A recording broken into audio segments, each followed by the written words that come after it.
ಇನ್ನು ವೃಶ್ಚಿಕ ರಾಶಿಯವರ ಭವಿಷ್ಯ 2026 ಹೇಗಿದೆ ಅಂತ? ವರ್ಷದ ಪ್ರಾರಂಭದಲ್ಲೇ ಒಂದಷ್ಟು ಸಮಸ್ಯೆಗಳು ಎದುರಾಗುವಂಥ ಸಾಧ್ಯತೆ ಇರುತ್ತೆ ವೃಶ್ಚಿಕ ರಾಶಿಯವರಿಗೆ. ಏಕಂತ ಹೇಳಿದ್ರೆ ಪ್ರಸ್ತುತ ಈಗ ಪಂಚಮ ಶನಿ ಪ್ರಭಾವ ಇರುವಂಥದ್ದು ನಾವು ನೋಡಬಹುದು. ಮತ್ತೆ ಅದ್ರ ಜೊತೆಗೆ ವೃಶ್ಚಿಕ ರಾಶಿಯವರಿಗೆ ಅಷ್ಟಮ ಗುರು ಆಗಿದ್ದಾನೆ.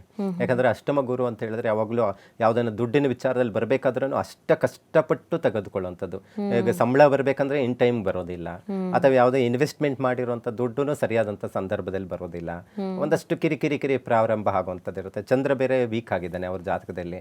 ಯಾವಾಗ ಚಂದ್ರ ವೀಕ್ ಆಗಿರ್ತಾನೋ ನನ್ನ ಕೈಯಲ್ಲಿ ಏನೂ ಆಗಲ್ಲ, ಇಷ್ಟೇ. ಸೊ ಮಾನಸಿಕವಾಗಿ ಕುಗ್ಗುವಂಥ ಕೆಲಸ ಆಗುವಂಥದ್ದಿರುತ್ತೆ. ಸ್ವಲ್ಪ ಈ ವರ್ಷ ಅವರು ಜೂನ್ ತನಕ ಆದ್ರೂ ಸ್ವಲ್ಪ ಧೈರ್ಯದಿಂದ ಕೆಲಸವನ್ನು ಮಾಡಬೇಕಾಗುತ್ತೆ. ಯಾವಾಗ ನನ್ನ ಕೈಯಲ್ಲಿ ಏನೂ ಆಗಲ್ಲ ಅಂತ ಹೇಳಿ ಕುತ್ಕೊಂಡ್ರೆ ಏನೂ ಆಗದಿರ ಹೋಗುವಂಥ ಪರಿಸ್ಥಿತಿ ಇರುತ್ತೆ. ಪಂಚಮ ಶನಿ ಮಂದತ್ವವನ್ನು ಕೊಡ್ತಾನೆ. ಮಕ್ಕಳ ಎಜುಕೇಷನ್ ವಿಚಾರದಲ್ಲಿ ಯಾರೆಲ್ಲ ವೃಶ್ಚಿಕ ರಾಶಿಯವರೋ ಸ್ವಲ್ಪ ಮಕ್ಕಳಿಗೆ ಎಜುಕೇಷನ್ ಬಗ್ಗೆ ಹೆಚ್ಚು ತಂದೆ ತಾಯಿ ಫೋಕಸ್ ಕೊಡಬೇಕಾಗುತ್ತೆ. ಟ್ಯೂಷನ್ ಕಳಿಸೋದು, ಮಕ್ಕಳ ಬಗ್ಗೆ ಹೆಚ್ಚು ಗಮನ ಕೊಡಬೇಕು. ಮತ್ತು ಇಲ್ಲಾಂದರೆ ದುರಭ್ಯಾಸ ಕಲ್ತ್ಕೊಳ್ಳುವಂಥದ್ದು, ಸ್ನೇಹಿತರ ಜೊತೆ ಸೇರಿ ತೊಂದರೆ ಮಾಡಿಕೊಳ್ಳುವಂಥದ್ದು. ಭಾಳ ಜನ ನಾನು ಪಂಚಮ ಶನಿ ಮಕ್ಕಳಿಗೆ ಭಾಳ ಜನಕ್ಕೆ ನಾವು ನೋಡಿರುವಂಥ ಪ್ರಕಾರದಲ್ಲಿ ಬೇಡವಾದಂಥ ಸಮಸ್ಯೆಗೆ ಹೋಗ್ಬಿಟ್ಟು ಪೊಲೀಸ್ ಸ್ಟೇಷನ್ವರೆಗೂ ಗಲಾಟೆ ಮಾಡ್ಕೊಂಡಿರೋದು ನಾವು ನೋಡಿದ್ದೀವಿ. ಹುಡುಗರು ಕಿತ್ತಾಡ್ಕೊಂಡ್ಬಿಟ್ಟಿರ್ತಾರೆ ಕಾಲೇಜಲ್ಲಿ, ಅಲ್ಲಿ ತನಕ ಹೋಗಿ ಸಮಸ್ಯೆ ನಿವಾರಣೆ ಆಗಿರುವಂಥದ್ದು. ಆ ಥರ ಪರಿಸ್ಥಿತಿ ಇರುತ್ತೆ ಮಕ್ಕಳ ವಿಚಾರದಲ್ಲಿ. ಸ್ವಲ್ಪ ಗಮನ ಹರಿಸಬೇಕಾಗುತ್ತೆ. ಮತ್ತು ಅದು ಹೊರತುಪಡಿಸಿ ಬಿಸ್ನೆಸ್ಸಲ್ಲಿದ್ದಾರೆ ಭಾಳ ಜನ. ನಾನು ವೃಶ್ಚಿಕ ರಾಶಿಯವರು ರಾಜಕೀಯದಲ್ಲಿರುವಂಥ ವ್ಯಕ್ತಿಗಳು ನಾವು ನೋಡ್ತಾ ಇದ್ದೀವಿ, ಮತ್ತು ಬಿಸ್ನೆಸ್ಸಲ್ಲಿರುವಂಥವ್ರು ನಾವು ನೋಡ್ತಾ ಇದ್ದೀವಿ. ಯಾರೆಲ್ಲ ರಾಜಕೀಯದಲ್ಲಿ ಇದ್ದಾರೋ, ಸೇವೆಯನ್ನು ಮಾಡ್ತಾ ಇದ್ದಾರೋ, ಸ್ಥಾನ ಬದಲಾವಣೆ ಆಗುವಂಥದ್ದು, ಸ್ಥಾನ ಕಳ್ಕೊಳ್ಳುವಂಥದ್ದು, ಉನ್ನತ ಹುದ್ದೆಯಲ್ಲಿರ್ತಾರೆ. ಯಾರಾದರೂ ಮುಖ್ಯಮಂತ್ರಿಯಾಗಿ ಕೆಲಸ ಸೇವೆಯನ್ನು ಮಾಡ್ತಾ ಇರ್ತಾರೆ, ಅಂಥ ಹುದ್ದೆಯಲ್ಲಿರುವಂಥವರು ನಾವು ನೋಡಿದ್ದೀವಿ. ಇವತ್ತು ವೃಶ್ಚಿಕ ರಾಶಿಯವರು ಪ್ರಧಾನಮಂತ್ರಿಗಳಾಗಿದ್ದಾರೆ. ಸೊ ಅಂತಹ ಹುದ್ದೆಯನ್ನು ಕಳ್ಕೊಳ್ಳುವಂಥ ಪರಿಸ್ಥಿತಿ ಆಗುತ್ತೆ. ಆರೋಗ್ಯ ಮೇಲೆ ಹೊಡೆತ ಬೀಳುತ್ತೆ. ಸೊ ಇವೆಲ್ಲ ಒಂದಷ್ಟು ಪ್ರಾಬ್ಲಮ್ ಎದುರಾಗುವಂಥದ್ದು ಇರುತ್ತೆ. ಆದರೆ ಒಂದಷ್ಟು ಬದಲಾವಣೆ ಅಂತ ಬಂದಾಗ ಗುರು ಬದಲಾವಣೆ ಆಗ್ತಾ ಇದೆ ಜೂನ್ 1ನೇ ತಾರೀಕಿಂದ.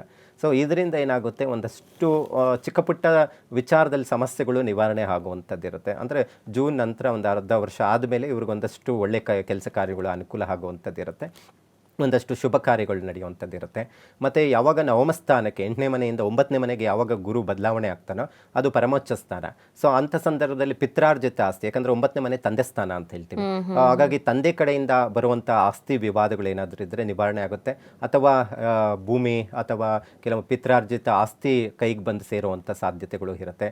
ಅಥವಾ ದುಡ್ಡಿನ ವಿಚಾರದಲ್ಲಿ ಅನುಕೂಲ ಆಗುವಂಥದ್ದಿರುತ್ತೆ. ಸೊ ಇವೆಲ್ಲವೂ ಚೆನ್ನಾಗಿ ಅನುಕೂಲ ಆಗುವಂಥದ್ದಿರುತ್ತೆ ಜೂನ್ ನಂತರ.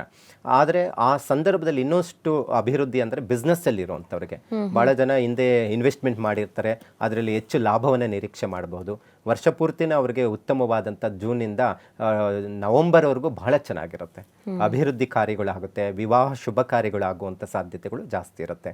ಆದರೆ ಕೆಲಸದಲ್ಲಿ ಮತ್ತು ಉದ್ಯೋಗ ಯಾರೆಲ್ಲ ಮಾಡ್ತಾ ಇದ್ದಾರೆ, ವರ್ಕ್ ಪ್ರೆಸರ್ ಇರುತ್ತೆ, ಅಥವಾ ರಾಜಕೀಯದಲ್ಲಿರುವಂಥವ್ರಿಗೆ ಒಂದಷ್ಟು ಬದಲಾವಣೆಗಳಾಗುವಂಥದ್ದಿರುತ್ತೆ. ಒಂದಷ್ಟು ಸ್ಥಾನಮಾನಗಳು ಕಳ್ಕೊಳ್ಳುವಂಥದ್ದಿರುತ್ತೆ, ಸಮಸ್ಯೆಗಳು ಎದುರಾಗುವಂಥದ್ದಿರುತ್ತೆ, ಚಿಂತೆ ಕಾಡುವಂಥದ್ದಿರುತ್ತೆ. ವರ್ಷದ ಪ್ರಾರಂಭದಲ್ಲೇ ಜೂನ್ ಒಳಗಡೆನೇ ಇವೆಲ್ಲ ಆಗುವಂಥ ಸಾಧ್ಯತೆ